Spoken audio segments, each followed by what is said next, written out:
Adjusted for inflation, it was the most valuable heist in Canadian history.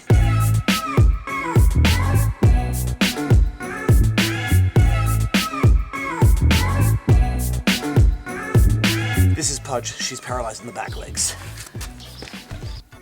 The heist was valued at $18.7 million. The heist was featured in a Netflix documentary series called Dirty Money. Canadian folk band Trent Severn wrote a song about it, and it was the subject of a Jaron Myers podcast called Things I Learned Last Night. It's about syrup. It was literally called the Great Canadian Maple Syrup Heist, and it was the coordinated inside job of the theft of roughly 3,000 tons of Canadian maple syrup from local plants in Quebec. If anybody doesn't know this trick, syrup in coffee Is delicious. Pure Canadian, eh?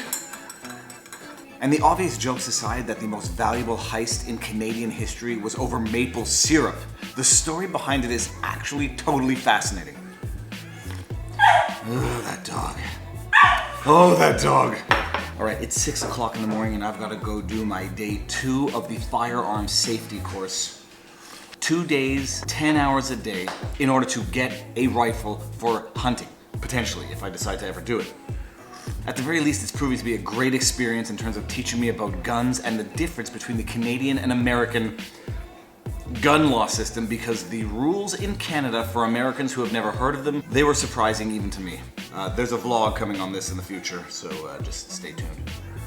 Sorry, and for those of you who don't know me, I am Viva Frei, Montreal litigator turned YouTuber. I do vlogs, like vlogs. Vlogs, like law vlogs, vlogs. Trademark pending.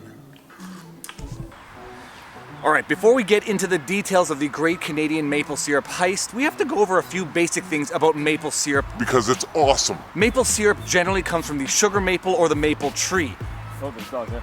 How's it going? And like what you do is you take a little bucket and you hang it off a little nozzle that you hammer into the tree, and then this liquid drips out, and you can do like the bucket off the hook technique, or you can do like this intricate system of tubes if you're gonna do like massive scale syrup production. And the liquid that comes out of the tree, it's like sort of sweet water. And then you have to boil this down, or what is it called, render it, from 20 to 50 volumes to get 1 volume of maple syrup.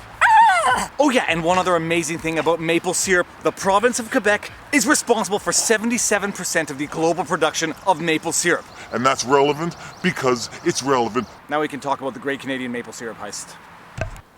So where does this syrup heist begin? It begins in 1958.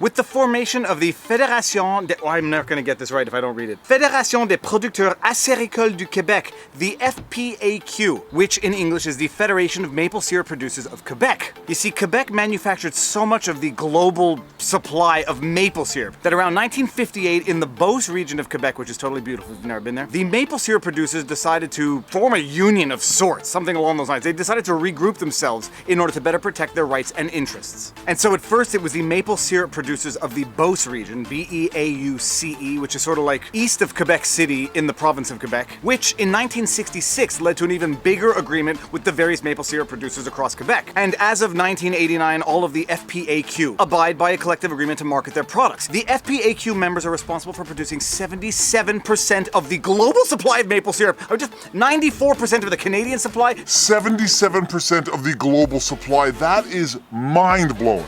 And just to make this whole syrup heist even more interesting, the FPAQ maintains a strategic reserve of maple syrup. I'm not joking you, which they refer to as the International Strategic Reserve. They have a reserve of maple syrup the same way there's a reserve of crude oil. And because the FPAQ is in fact a government-sanctioned organization, they are literally referred to as the maple syrup cartels. And they literally control the global prices of maple syrup. And this is what I love about doing these vlogs. It's not necessarily just the story in and of itself, it's the incidental stuff that I get to learn along the way while delving into these awesome stories. A barrel of syrup goes for $1,200, which is 10 to 18 times the price of a barrel of crude oil. Amazing, ridiculous, fantastic. Let's get into the heist. Someone's coming. Someone's coming. Oh, dude, do you like maple syrup?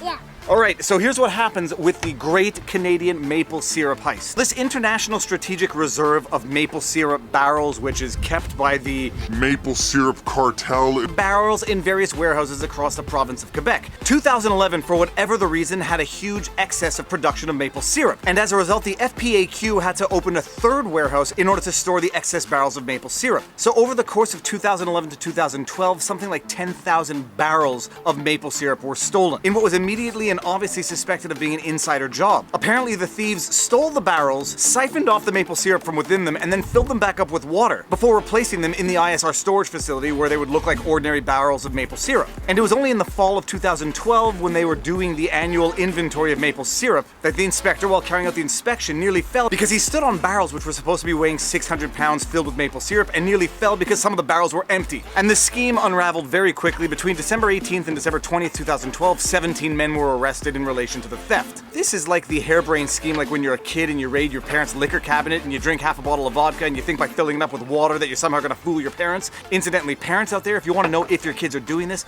put the alcohol in the freezer. If it freezes, you know it's less than 40% because kids are diluting the alcohol with water.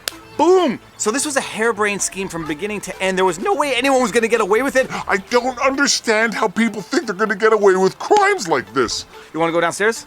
Okay, let's go. What are the most important lessons I teach you in life? Nothing. Harsh.